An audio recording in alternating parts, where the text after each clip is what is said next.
but that God is not actually a man or a human being at all. And with that, she, as a woman, there's no barrier there to her taking on his godliness, because there's no masculine principle associated exclusively with God. And this is something that would have had her labeled heretical as well.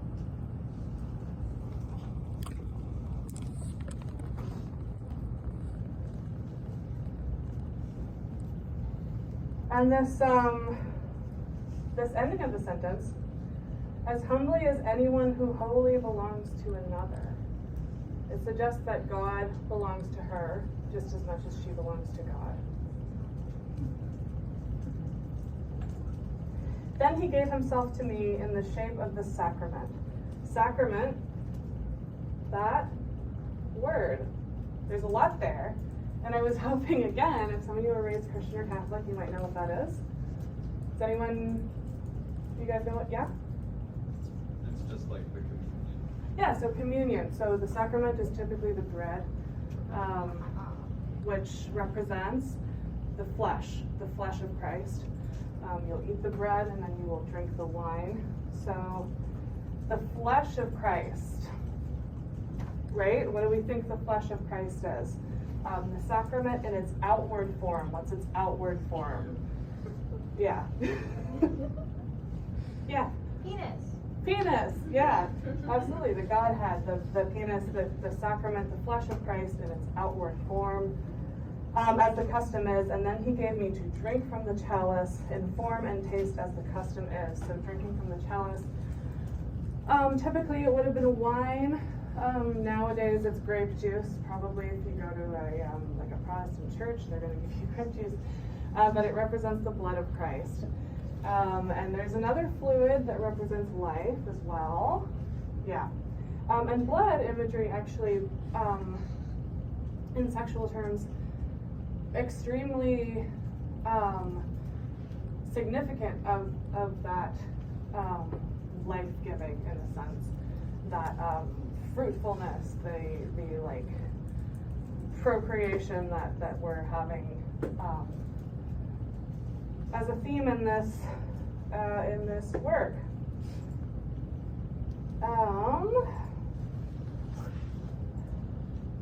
And the sacrament also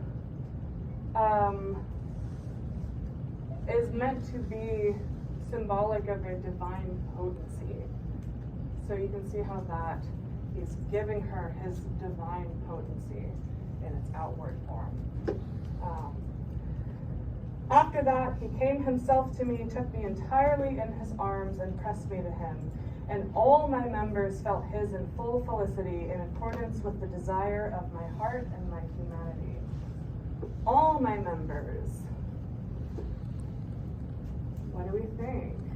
So members can mean arms, legs, but obviously we all have this idea of member, something that that comes to mind. If anyone wants to shout penis again, you can. All my members felt his. So is there a kind of blending together here physically? Is she taking on his form? It doesn't mean arms, legs, or does it mean something else? And in full felicity, felicity is another word that I was wondering what you guys thought of that. Because etymology, if you ever see a word that you think might be significant, etymology is always a great place to go. So what does felicity mean? Nobody? Yeah.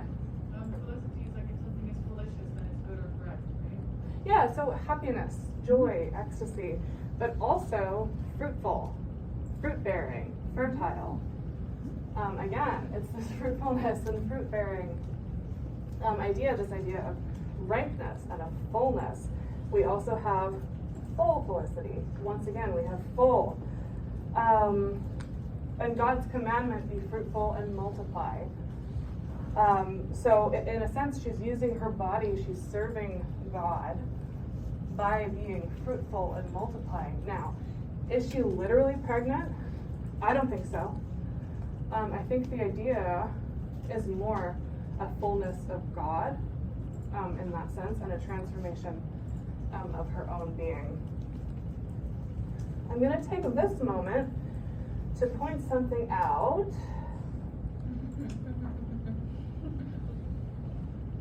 Is that all of them? Yeah.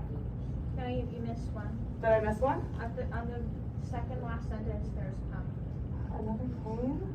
Where is it? Oh, no, not came. Come? It's come. Come. Yeah. Yeah. Came, come, full, over and over and over again. With the desire of my heart and my humanity. The desire of her heart is to be one with God. The desire of her humanity is that sort of more lustful desire, the more physical desire that she has for God. And so it's significant in that sense that he comes to her in his human form, because that means he is able to desire in that more human sense, like she is. This sort of reciprocal desire, which is a theme throughout this exchange of this equality that they have. So I was outwardly satisfied and fully transported. Also then, for a short while, I had the strength to bear this, but soon after a short time I lost that manly beauty outwardly in the sight of his form. What does she have the strength to bear?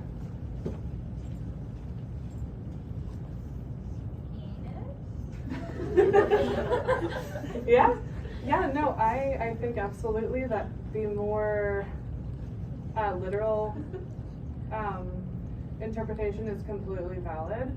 The idea that she's bearing his form, his physical form.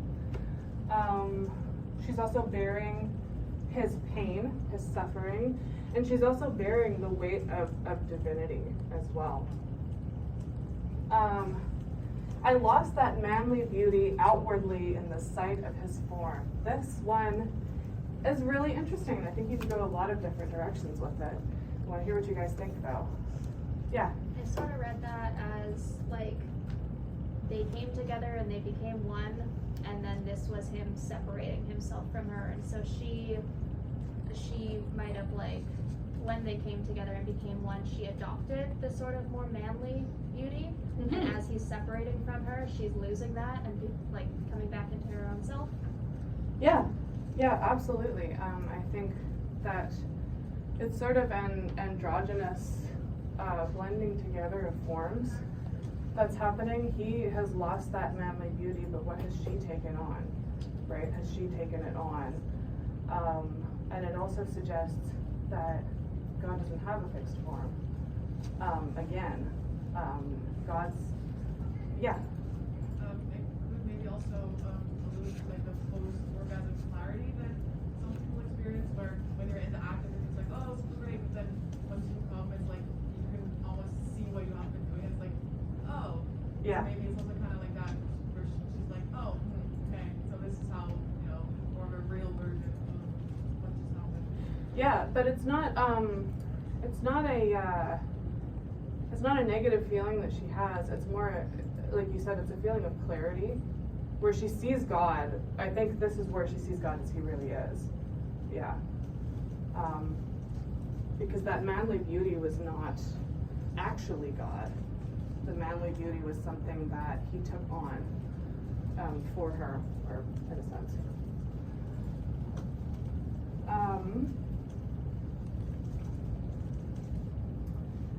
I saw him completely come to naught and so fade and all at once. Where's another page?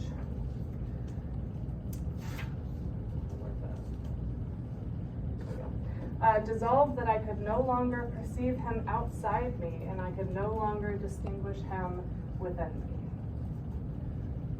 to be repeating ourselves a lot, but yeah, it's a sense of coming together. She can no longer see him inside her. She can no longer perceive him. She's taken on his form and become one with him, in a sense. And this is where love mysticism comes into play most strongly. Because this encounter has removed all sense of separate self for her. It's kind of completely eroded her identity. So, is this masturbation? Yeah? She's having a vision, a mystical vision, where she's kind of outside of her body, but what is her physical body doing, right? We don't have an indication of her with a physical partner. So is she alone? We think, yeah, it's okay if you think otherwise. It's okay if you think that she is actually having sex with God. It's your interpretation. Yeah? When I was reading this, I was like, ooh, this does seem like masturbation, because it says, and then he gave himself to me, so likely she ate the bread, the cracker, whatever it is, and then drank the wine. It was like, ooh, let's get down to it, like kind of feeling God. And then also, yeah, he came himself to me, took me entirely in his arms. All my members felt his in full felicity, in accordance with the desire of my heart. So I feel like when she was going at it, she was maybe genuinely perceiving like sensations that weren't there, or sensations, etc., etc. And then I lost that manly beauty outwardly in the sight of his form. I saw him completely something, and then fade and dissolve, and that's kind of like the come down. Like I hit my peak, and like now it's starting to like, he's gone now. Yeah. Dissolved. Yeah, and it's common in those types of out of body, like transcendental states, for people to feel sensations that aren't there. Mm-hmm. Absolutely. So it makes sense if she was doing something physically, that she would be experiencing those touches, or imagining that she's experiencing those touches. Yeah, and there's no indication of a physical partner. She lived in a commune of women, so it's not out of the realm of possibility to say what was happening there. But we don't get the sense that she's having sex with somebody else. So yeah, I think that is a fair conclusion to come to.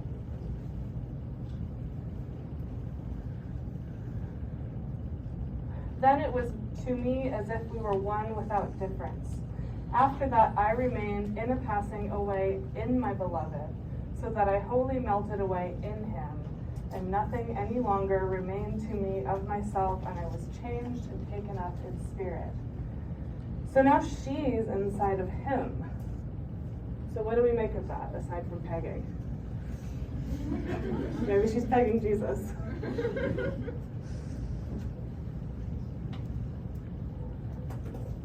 Yeah. I'd you like to kind of expand on the masturbation theory that Yeah. drugs could be involved? Yeah, absolutely. Women used to use something that was called flying ointment, and that's where you get the idea, if any of you have seen The Witch, that's where you get the idea that it was the fat of ground up babies and that it would make them literally fly. But what it actually was an ointment that they would put on the poorest parts of their body, like under their arms, that would enhance sexual experience.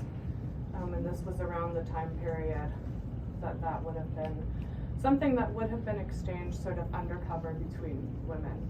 So that's a very interesting interpretation.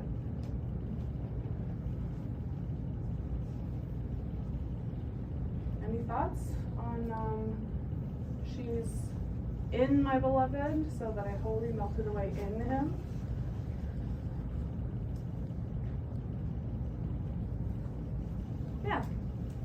calling back to the idea of like they're getting more on even ground because she described him in a little more human sense, and maybe she's now describing herself as a little more holy, especially with her having visions with God. Yeah, absolutely. There is a sense of equality here that I think is very central to what differs this from a lot of religious text. There's no kind of sense that God is really superior to her in any way. I mean, she talks about he's beautiful, he's glorious, he's magnificent, she loves him, but she doesn't say that he rules over her. She calls him her beloved. She doesn't call him her Lord or anything of that sense. So I think the idea that she's inside him and that he's inside her, and that there is no difference, is this reciprocity that allows her to become one with God, and also in a sense to become God. Yeah.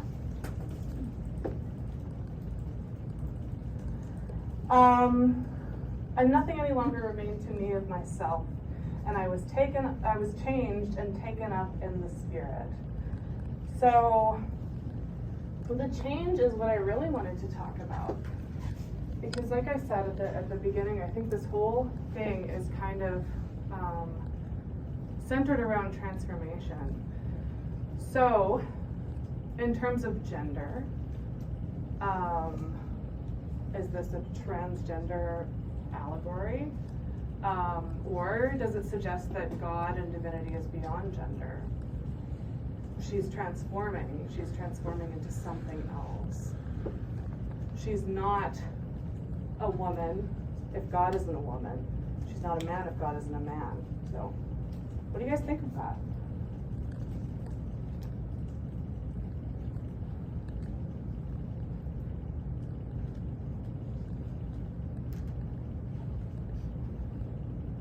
Yeah? I've been talking a lot, so I apologize. No, Chris. I think it definitely suggests that God is beyond gender. Because gender is a very like European-centered construct. When Europeans came and colonized North America, the indigenous folks didn't really have gender. Like they had a very different concept of gender than what we know of it today.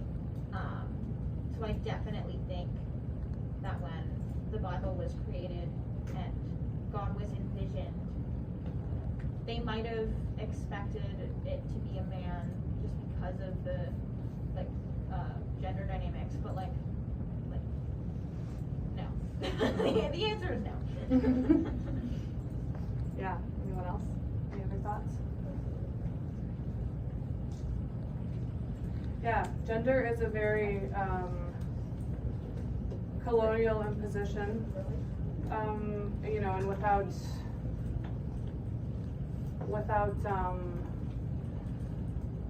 denigrating anybody's religion, we do have to talk about the ways that the Bible has been used to oppress women and to enforce patriarchy. And so this reinterpretation of it, this idea that actually no, as a woman, I can be like God, and God is in me, and God is beyond gender. That, again, another thing that could have gotten her labeled heretical, because it was not something that you were allowed to really question at the time. Yeah.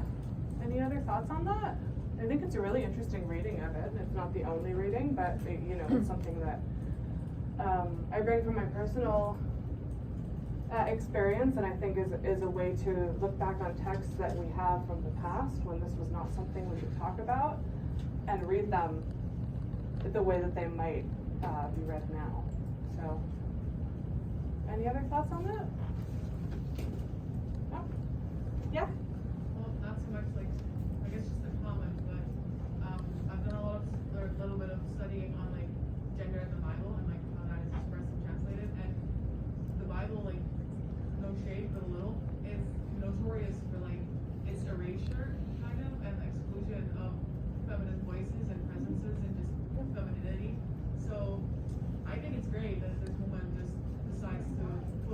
in that narrative and like reshape this notoriously masculine text into something that, you know, works for a broader audience.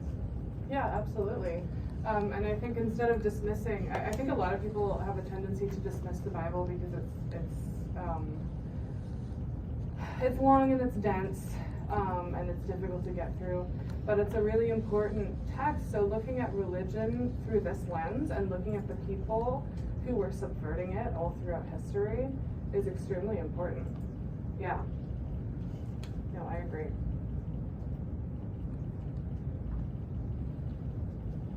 So changed and taken up in spirit. So she's been fully changed. God has essentially given her his spiritual potency through this act. It's something that is masculine in nature, the potency. But it's been given to her through this act. Changed, taken up in spirit. So she's not only fruitful, fruit-bearing, fertile, all of those things, but she has that same potency that God does. And God also has, he gives her, earlier, let me see, he gives her, felt his in full felicity. So he's given her his fertility and his ability to create life and to transform and change. And that's kind of how they become one, so really to emphasize this idea of reciprocity and equality between them.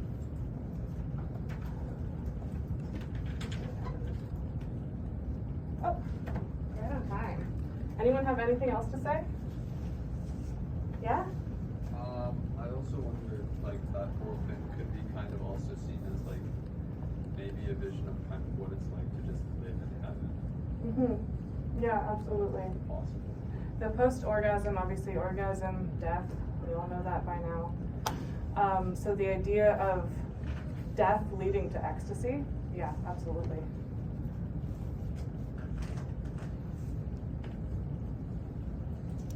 No, nothing else? Okay. All right, so it's 1:15. We're right on time for Lucy. Lucy's going to take you guys through Dawn. I'm going to close this.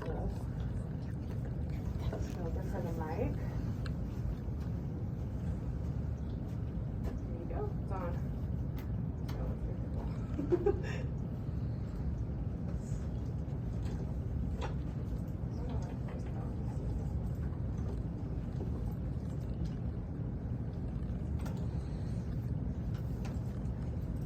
Do you need to log